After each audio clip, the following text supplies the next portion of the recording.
Nadreen, Atiyala jail के बाहर एक बार फिर इमरान खान साहब की बहनें और कारकुन धरना देकर बैठे हुए हैं और आज फिर मुलाकात नहीं करवाई गई, जैसा कि हमेशा होता है। यानी इमरान खान साहब की बहनें जाती हैं, कोशिश करती हैं कि मुलाकात हो जाए, लेकिन मुलाकात होती नहीं है। आज अलीमा खानम ने एक और बात बताई। उन्होंने कहा जी 96 दिन हो गए हैं। इतने दिनों में इमरान खान साहब को बाहर की दुनिया के साथ जो राब्ता है वो सिर्फ 1 घंटे का है। 96 दिनों में सिर्फ 1 घंटे का राब्ता इमरान खान साहब का बैरूनी दुनिया से करवाया गया। और अब तो काफी अरसा हो गया, लगभग 2.5 महीने होने वाले हैं, मुलाकात होने नहीं दी जा रही। एक मुलाकात करवाई गई थी बस, इमरान खान की बहन की, वो भी काफी एहतजाज के बाद, जब सुहेल अफरीदी सारी रात वहां पे बैठा रहा अपने अरकान के साथ, लोगों के साथ।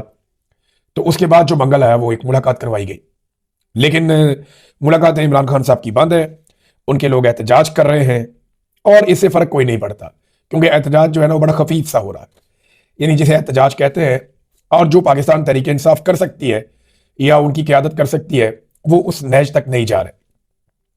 शायद अभी भी पाकिस्तान तहरीक इंसाफ के लोगों को या लीडरशिप को यह लगता है कि मौजूदा मिलिट्री एस्टेब्लिशमेंट इमरान खान के लिए या उनके लिए कोई रास्ता निकालेगी।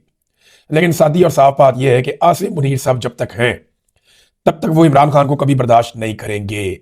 जो उनके साथ पाकिस्तानियों ने कर दिया है और जो शऊर इमरान खान साहब ने पाकिस्तानियों को दिया, उसके बाद जो कुछ आसिम मुनीर के साथ हुआ, यानी पाकिस्तान का अगर आज आप सबसे गैर मकबूल आदमी देखें, आप सर्वे करवा कर देख लें। हमने कई दफा नवाज शरीफ के साथ, जरदारी के साथ सर्वे करवाया, लेकिन आसिम मुनीर साहब की गैर मकबूलियत का कोई मुकाबला नहीं कर सकता। वो ताकत में बेमिसाल है। यानी उनके पास 7-8 लाख लोगों की एक फौज है, बहुत सारी बंदूकें हैं, हथियार है, एयरफोर्स है, बहुत सारा कुछ उनके पास है जो उनके इशारे के ऊपर चलता है।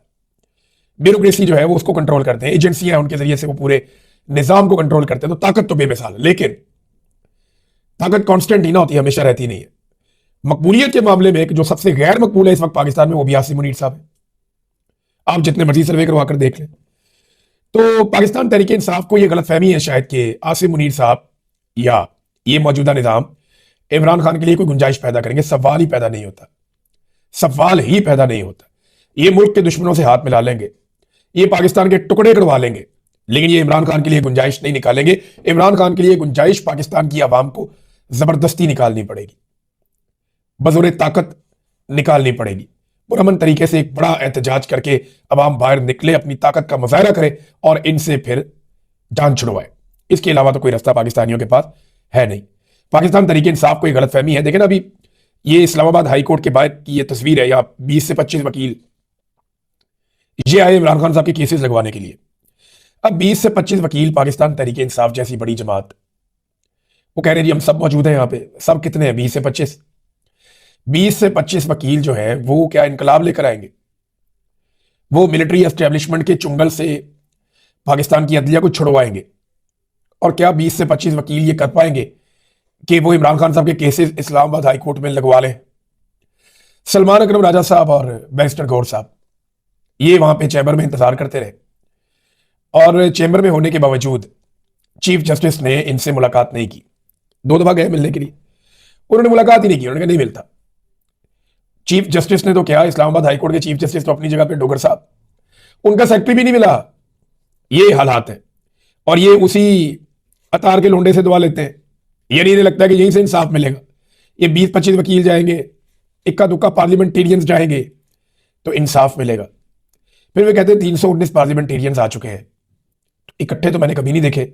हाँ, ये कि बार बार आ रहे हैं जा रहे हैं, तो वो उस तरह कर लें आप। 15 चक्कर लगा चुके हैं लेकिन इंसाफ नहीं मिल रहा, तो एक दफा इकट्ठे जाकर देख लें। देखिए, अगर इंसाफ लेना है ना, तो ये ऐसे ना मुलाकात करेंगे ना इंसाफ देंगे। इंसाफ लेने के लिए ये जो 25 वकील है, इनकी जगह पे 2500 वकील होने चाहिए।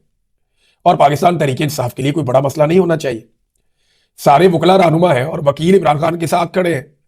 सिर्फ आपने मामला अपने हाथ में लेना है और एस्टेब्लिशमेंट की तरफ देखना छोड़ देना है कि उनसे उम्मीद बिल्कुल खत्म कर दें आप। वो आपको कुछ भी नहीं देंगे, लिख कर ले लें, आप नहीं देंगे वो आपको कुछ। आसिम मुनीर साहब हमेशा PMLN के साथ और जरदारियों के साथ खड़े होंगे। नवाज शरीफ और जरदारी ये वहीं खड़े होंगे। और दूसरी बात यह है कि इमरान खान से नफरत अब उनकी पहचान है, वो अपनी ये पहचान खत्म नहीं होने देंगे।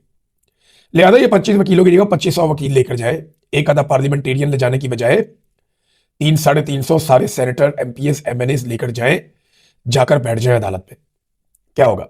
एक दिन वो आपको घसीट के निकाल देंगे, दूसरे दिन फिर बैठ जाए, फिर आपको निकाल देंगे, वे जाके बैठ जाए, आपको गिरफ्तार करेंगे, बैन अवी खबरें बनेंगी। क्या हो गया, गिरफ्तारी इतने कारकुन देते हैं, बेशुमार ऐसे कारकुन जिन्हें इमरान खान से लालच भी कोई नहीं है। यानी इमरान खान से ना उन्होंने एमएनए बनना है, ना एमपीए बनना है, ना सेनेटर बनना है, वो बेचारे कुर्बानियां दे रहे हैं, तो आपको तो इतना कुछ मिला है, आ जाए, आके बैठ जाए। ये इन्हें करना पड़ेगा, अदरवाइज इन्हें किसी किस्म का कोई इंसाफ मिलना नहीं है, ये अदालत तो बिल्कुल नहीं देगी। नादरीन, जो जर्नैलों की जिद है ना, वो बड़ी खौफनाक चीज है, इसने पाकिस्तान का बेड़ा गर्क कर दिया। जनरल ज़िया की जिद, जनरल मुशर्रफ की जिद, जनरल अयूब खान, याया खान, बाजवा, अभी आसिम मुनीर, जर्नैलों की जिद ने पाकिस्तान को बहुत पीछे धकेल दी। अभी जिद ये है कि हमें हर हाल में जो है वो एक निहत्ती लड़की को उसके शौहर समेत गिरफ्तार करना है, ईमान मजारी को और उनके शौहर हादी अली चट्टा को। बस जिद है और कुछ भी नहीं है। वो करते क्या है, वो मजलूमों के साथ खड़े हो जाते हैं, वो जबरी गुमशुदगियों के खिलाफ खड़े हो जाते हैं, वो हर जुल्म और ज्यादती के खिलाफ आवाज उठाते हैं, वो रियासत और रियासती इदारों को आइन और कानून के दायरे में रहने के लिए फोर्स करते हैं, और इसके लिए वो अपनी पुरअमन जद्दोजहद करते हैं, कानूनी जद्दोजहद करते हैं। अब जी इनको पकड़ दो, इनको गिरफ्तार कर लो, ताकि आइंदा कोई ऐसा करे ना। आप एक ईमान मजारी को गिरफ्तार करेंगे ना, 1000 ईमान मजारी आपको और मिल जाएगी। ये आपके साथ होगा, आप करके देख लें। अब ईमान मजारी साहब को गिरफ्तार कर दिया। अब ये जो सिद्ध है ना, ये इंसानी हकूक, समाज में इखलाकियात और इंसाफ को दीमक की तरह चाट रही है। ये हमारे मुआशरे के साथ कर रही है हमारी मिलिट्री एस्टेब्लिशमेंट। अब इनके ऊपर एक पिछला मुकदमा निकाल कर ले हैं जी, जुलाई के महीने का। ये देखें, ये मुकदमा लेकर आए जुलाई के महीने का, और इस मुकदमे के अंदर अजीबोगरीब चीजें लिखी हुई हैं। ये मुकदमे में है कि हादी अली चट्टा पिस्तौल से पुलिस वालों पे फायरिंग कर रहा था, किसी कैमरे ने नहीं देखा, कोई सेफ सिटी के कैमरे में नहीं आया। वो तो बेचारे मजलूमों के लिए एहतजाज करने गए थे, उन्हें कहीं सीधी गोलियां मार रहा था पुलिस अफसरान को, डाल दो पर्चा। और ईमान मजारी पे डाल दिया कि इसके हाथ में डंडा था और ये गाड़ियां तोड़ रही थी। हद होती है नाइंसाफी की, बेईमानी की और फ्रॉड की। ऐसी 2 नंबर एफआईआर की है, और पिछली डेटों में की है कि इसमें हमने जनाब जुलाई के महीने से छुपाई हुई है एफआईआर, हमने अब इन मियाँ बीवी को गिरफ्तार करना है। तो वो अपने बैग शैग साथ लेकर आई है। उनकी वालदा भी आई थी आज कि ठीक है, गिरफ्तार करना है तो कर ले। फिर अगर यही रियासत की जिद है, गिरफ्तार ही करना है, तो मारंग बलोच को गिरफ्तार करके इन्होंने कितना छोटा कर दिया। मारंग बलोच ने बिलाखिर बाहर तो आ जाना है। अब ऐसा तो नहीं है कि आप आफिया सिद्दीकी की तरह उसको लंबा अरसा अंदर रख लेंगे, वो एक दिन बाहर तो आ जाएगी। तो जब मारंग बलोच बाहर आ जाएगी तो फिर आप देखिएगा पूरा बलोचिस्तान उसके साथ कैसे और किस ताकत के साथ खड़ा होगा। बलोचिस्तान में लोग आपकी शक्ल भी नहीं देखेंगे, मारंग बलोच की बात सुनेंगे। मेरी बात लिख के रख लें आप।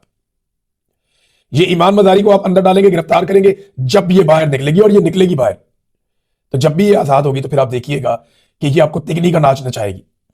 और ये होना चाहिए इंसानी हकूक के लिए। ये जो पामालियां की जा रही है, इनको बंद होना चाहिए, ये आवाजें मजीद मजबूत होनी चाहिए।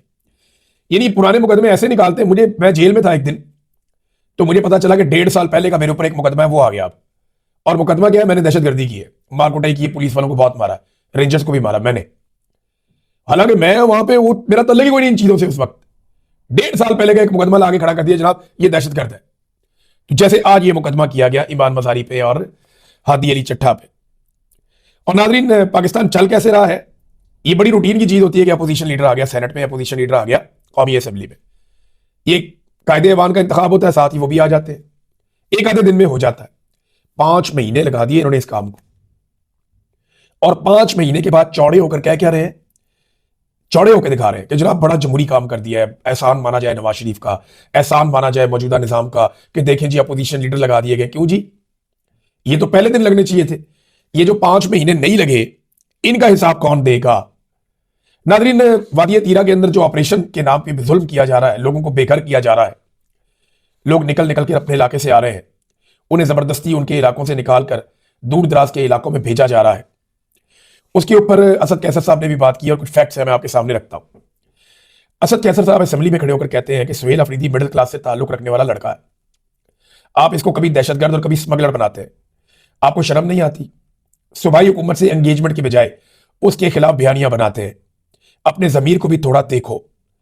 फिर उन्होंने कहा कि मैं तजवीज़ देता हूं कि स्पीकर अपने दफ्तर में जरगा बुलाएं, और मैं जुबान देता हूं कि वजीर आला भी आएंगे। इस तलाल चौधरी को क्या पता कि वहां खैबर पख्तूनख्वा में क्या हो रहा है, इसको तो तकरीर की पर्ची मिलती है, और इसमें भी जबान इतनी लंबी है इसकी।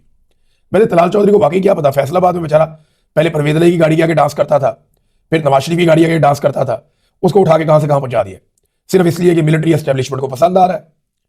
मिलिट्री एस्टेब्लिशमेंट को डांस करने वाले इस तरह के लड़के जो डिस्को टाइप की हों और थोड़ा सा वो हर तरह की बात मान ले और जो उन्हें पर्ची दी जाए वो पढ़ दें, तो मिलिट्री एस्टेब्लिशमेंट को तो पसंद होते हैं। पहले ये परवेज इलाही की गाड़ी आगे रक्स करते थे, फिर नवाज शरीफ की गाड़ी आगे रक्स करते हैं, तो जिंदगी इनकी रक्स में ही गुजर गई है। असद कैसर साहब कहते हैं जी हमारे वजीर मुमलिकत साहब जो तकरीर के बहुत माहिर हैं और बड़ी बड़ी बातें करते हैं, मैं कुछ वजाहतें करना चाहता हूं और हकायक भी बयान करना चाहता हूं। सबसे पहले बताना चाहता हूं कि पीटीआई नेशनल एक्शन प्लान पर मुकम्मल अमल दरामद चाहती है, और जब यह प्लान बन रहा था पीटीआई इसका हिस्सा थी। यह देखना पड़ेगा इस पर क्यों अमल दरामद नहीं हो सका। हम दहशतगर्दी को एक लानत समझते हैं और चाहते हैं इसका मुकम्मल खात्मा हो। मैं पूछना चाहता हूं कि खैबर पख्तूनख्वा असेंबली के स्पीकर ने कौमी जलगा मुनक्कद किया जिसमें हुकूमती इत्तेहादी भी शामिल थे। नून लीग और पीपल्स पार्टी ने जिस मुत्तफिका एलामिया पर दस्तखत किए वो जारी किया गया, वो एलामिया आपने पढ़ा? देखिए असल में तो खैबर पख्तूनख्वा के लोगों ने फैसला करना है ना कि सूबे के अंदर अमन अमान किस तरीके से आएगा। जो बाहर से बंद कमरों में फैसले होते रहे उन्होंने तो अभी तक बेड़ा गर्क ही किया है। नाजरीन, राणा सनाउल्लाह साहब ने भी सेनेट में खिताब किया। उन्होंने कहा कि आज जो 8 फरवरी को हुआ इलेक्शन में धांधली हुई थी, उन्होंने कहा क्या यह मुल्क में पहली बार हुआ है? अगर 8 फरवरी पर ही बैठे रहेंगे तो आगे नहीं बढ़ सकेंगे। उन्होंने 2018 के इलेक्शन का भी हवाला दिया कि वहां पे आरटीएस बैठा, धांधली की गई। आए मिल बैठे और आइंदा के लिए पाकिस्तान में फ्री एंड फेयर इलेक्शन के लिए इक़दाम करें। देखिए ये राणा सनाउल्लाह साहब कह रहे हैं कि आगे बढ़ते हैं। हुकूमत की एक तो मैं उनकी बात से इत्तफाक नहीं करता। 2024 में जो इलेक्शन हुआ उसका मवाजना आप पाकिस्तान में होने वाले किसी भी इलेक्शन के साथ नहीं कर सकते। पाकिस्तान के इंतखाबात में एस्टेब्लिशमेंट हमेशा 19-20 करती रही है, लेकिन इस तरह का मामला कभी नहीं किया। और अगर आप 2018 के इंतखाबात की बात करें तो पाकिस्तान तहरीके इंसाफ की अक्सरियत को अकलियत में बदला गया था। जो हकीकत है, जो सरवर बारी साहब भी कह रहे हैं, बहुत सारे और सीनियर तज्जियाकार वो ये बात मान चुके हैं कि पंजाब के अंदर पाकिस्तान तहरीके इंसाफ की कुछ सीटें छीनी गई थी ताकि इमरान खान साहब की हुकूमत को बैसाखियों पे खड़ा किया जा सके। और मिलिट्री एस्टेब्लिशमेंट ने आरटीएस बैठने के बाद पीएमएलएन और पीपल्स पार्टी की सीटों को बढ़ाया था और पीटीआई की सीटों को कम किया था। तो 2018 में भी धांधली पीटीआई के खिलाफ हुई थी, लेकिन बयानिया ऐसा बना लिया पीएमएलएन ने, आरटीएस आरटीएस करते करते उन्होंने ऐसा शानदार बयानिया बनाया कि लोगों को लगा कि शायद पाकिस्तान तहरीके इंसाफ को धांधली करके जितवाया गया। ऐसा नहीं हुआ था। हुआ यह था कि पाकिस्तान तहरीके इंसाफ के कई बंदों को इलेक्शन हरवा दिया गया ताकि वो बैसाखियों के ऊपर हुकूमत बनाए और जब चाहे मिलिट्री एस्टेब्लिशमेंट वो पाकिस्तान तहरीके इंसाफ की हुकूमत को गिरा दे। ये इसलिए उन्होंने ये सारा प्लान किया था और बाद में वो प्लान एग्जीक्यूट भी हुआ। इमरान खान साहब की हुकूमत गिरा दी गई। हाँ, जहांगीर तरीन ने कई ऐसे लोगों को जो आजाद हैसियत में इलेक्शन लड़े थे उन्हें जाकर अपनी पार्टी के साथ मिलाया था, लेकिन उन दिनों का मवाजना 2024 से करना यह तो सरासर ज्यादती है। 2024 में तो इलेक्शन लड़ने ही नहीं दिया गया, इंतखाबी निशान नहीं था, कागजात नामजदगी छीन कर भाग जाते थे, अगवा बराए बयान चल रहा था। इन्होंने तो पूरी की पूरी पार्टी का बेड़ा गर्क कर दिया ना, और कौम को भी डराया। तो ये मवाजना बनता ही नहीं है। आरओ जो है वो ब्यूरोक्रेसी से लिए गए। सबसे बड़ा सत्यानाश तो काजी फाइज ईसा ने यह किया। एक पॉलिटिकल पार्टी को अपना झंडा तक उठाने की इजाजत नहीं थी।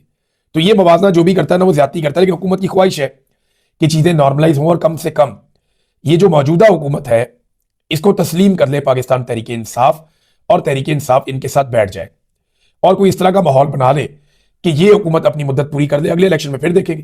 तो जब इलेक्शन आएगा अगला, तब दोबारा से कोई फॉर्म 47 टाइप की वो गेम खड़ी कर देंगे या कोई और खेल खेल देंगे। लेकिन राणा साहब कहते हैं जनाब कोई तरीकाकार करते हैं और कोई रास्ता निकालते हैं। लेकिन क्या इमरान खान साहब इस पर राजी हो जाएंगे?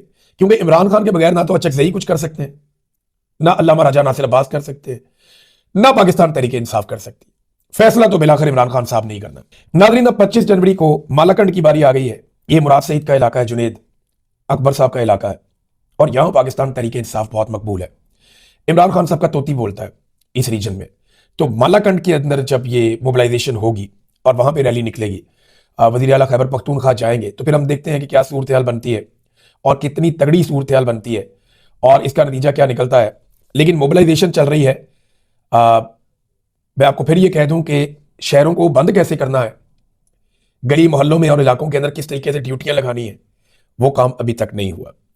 मुझे अभी भी लगता है कि पाकिस्तान तहरीके इंसाफ मकबूलियत के बलबूते के ऊपर मुल्क को बंद करना चाहती है, लेकिन इसमें मनसूबाबंदी का फुकदान है।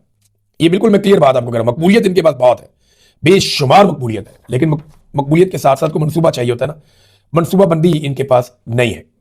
नाज़रीन, डोनाल्ड ट्रंप ने एक बड़ा अजीबोगरीब काम कर दिया। ये सफारती दुनिया के अंदर एक तहलका मच गया, और अगर आने वाले दिनों में उन्होंने ये काम मजीद किया ना, तो बड़ा शुगर लग जाएगा पूरी दुनिया में। हुआ यह है कि मैक्रोन ने और नेटो ने कुछ मुखालफत की है थोड़ी बहुत डोनाल्ड ट्रंप की, कि यार आप ज्यादती कर रहे हैं। खासतौर पर ये गजा पीस बोर्ड के हवाले से उन्होंने अपने आप को बाहर रखा, इनकार किया। तो ट्रंप ने एक तो धमकी लगाई कि अगर फ्रांस हमारे साथ शामिल नहीं होगा तो हम फ्रांसीसी शराब पर 200% तक अमेरिका में टैरिफ लगा देंगे। यानी अमेरिका में बहुत सारी फ्रांसीसी शराब जाती है, वो बहुत पैसा कमाते हैं उससे। वो कह रहे जी उसके ऊपर हम 200% तक टैरिफ लगा देंगे, फिर लोग नहीं खरीदेंगे और आपका नुकसान होगा। और डोनाल्ड ट्रंप ने मैक्रोन जो फ्रांसीसी सदर है, एक उसका मैसेज और एक नेटो के सेक्रेटरी जनरल का मैसेज अपना जो इनका एक ट्रुथ का एक प्लेटफॉर्म है उसके ऊपर पब्लिक कर दिए। तो जरा ये आप मैसेजेस देखें। इसके अंदर जो एक मैसेज है वो सेक्रेटरी जनरल नेटो का है। वो कहता है, mister president, dear Donald, what you accomplished in Syria today is incredible. I will use my media engagements in Davos to highlight your work there in Gaza and in Ukraine. I am committed to finding a way forward on Greenland. Cannot wait to see you. Yours, Bark. वो ये कहता है जी कि Trump साहब कमाल काम कर दिया आपने सीरिया में, शाम के अंदर, और जो गजा में आप करने जा रहे हैं, मैं अपनी मीडिया एंगेजमेंट्स जो है वो सारी इस्तेमाल करूंगा और आपके काम को हाईलाइट करूंगा, गजा के अंदर जो आपने किया और जो यूक्रेन में किया। लेकिन मैं ये चाहता हूं कि ग्रीनलैंड के मामले के ऊपर भी हमारी मुलाकात हो, कोई मामला हम देखें। इसी तरह जो मैक्रोन है उसका भी एक मैसेज डोनाल्ड ट्रंप ने पब्लिक कर दिया, और उसमें वो बता रहे हैं जी कि इसी तरह की बातें कर रहा है। शाम के बारे में उसने कहा जी आपने जबरदस्त काम किया, ईरान के बारे में हम बहुत कुछ कर सकते हैं। I do not understand what you are doing on Greenland, लेकिन मुझे समझ नहीं आ रही कि आप ग्रीनलैंड में क्या करना चाह रहे हैं, ये उसने कहा। तो हमें जनाब कुछ अच्छी चीजें करनी चाहिए। उन चीजों के बारे में आगे उसने बताया कि हमें एक मीटिंग करनी चाहिए, डिवोर्स के बाद आप पेरिस आ जाएं, हम आपके लिए कोई मुलाकात वगैरह अरेंज करवाते हैं, मैं बाकी लीडर्स को भी बुलाता हूं, तो बैठ के बात करते हैं। तो ये वाला भी उठा के जो है एमेनुअल मैक्रोन का जो एक पैगाम था डोनाल्ड ट्रंप ने वो भी पब्लिक कर दिया। खतरनाक आदमी है। अब ये सोचें कि अगर पाकिस्तान या हमारे वाले जो हैं फील्ड मार्शल या शहबाज शरीफ, इन्होंने कोई मैसेजेस किए हुए हैं और कल को ये डोनाल्ड ट्रंप की कोई बात नहीं मानते और वो मैसेजेस पब्लिक कर देता है, तो ये पाकिस्तान में वो कैसे दिखाएंगे लोगों को। खासतौर पे शहबाज शरीफ साहब की तो आदत ही बड़ी खौफनाक है, वो तो मामला कहीं से कहीं ले जाते हैं। वो तो जनाब उनको जूता नजर आना चाहिए, तो पॉलिश फेर देते हैं फौरन। तो शहबाज शरीफ साहब जो है ना, वो अब सोचें कि अगर उनके मैसेजेस हैं, ऑडियो या वीडियो या कुछ भी, उन मैसेजेस के साथ डोनाल्ड ट्रंप क्या कर सकता है, तो इन्हें सारी बातें माननी पड़ेंगी। वैसे भी इन्होंने मान ही लेनी है। डोनाल्ड ट्रंप ने जो कहना है, इन्होंने उस जमीनी खुदा तस्लीम करते हुए डोनाल्ड ट्रंप की हर बात को मानना है। रूस के जो वजीर खारजा है, बड़े सीनियर सियासतदान है, उन्होंने एक बड़ी जबरदस्त और तशवीशनाक बात की। उन्होंने कहा जी कि इस वक्त जो मगरिब का आलमी निज़ाम कानून है वो अब खत्म हो चुका है, वो अब नहीं रहा। दुनिया में अब ताकतवर की हुक्मरानी है। ये स्टेटमेंट जो है ना, इसके अंदर एक खौफ, एक तशवीश और उसके साथ एक अज़म भी है कि अगर ताकतवर की हुक्मरानी होगी तो फिर ताकत की दौड़ शुरू हो जाएगी। फिर चाइना और रशिया ये मिलकर ताकतवर होने की कोशिश करेंगे, फिर यूरोप अपनी जगह पे ताकतवर होने की कोशिश करेगा। हथियारों की और फौजों की एक नई दौड़ पूरी दुनिया के अंदर शुरू हो सकती है बदकिस्मती से। दुनिया जहां पे भूख है, गुर्बत है, अफलास है, परेशानियां हैं, मसाइल हैं, कुदरती आफात हैं, उस दुनिया में अब अगर नई जंगें होती हैं और हथियारों की नई दौड़ शुरू हो जाती है, तो ये दुनिया के लिए अच्छा तो नहीं होगा। अब तक के लिए इतना ही। अपना ख्याल रखिएगा, अपने चैनल का भी। अल्लाह हाफ़िज़।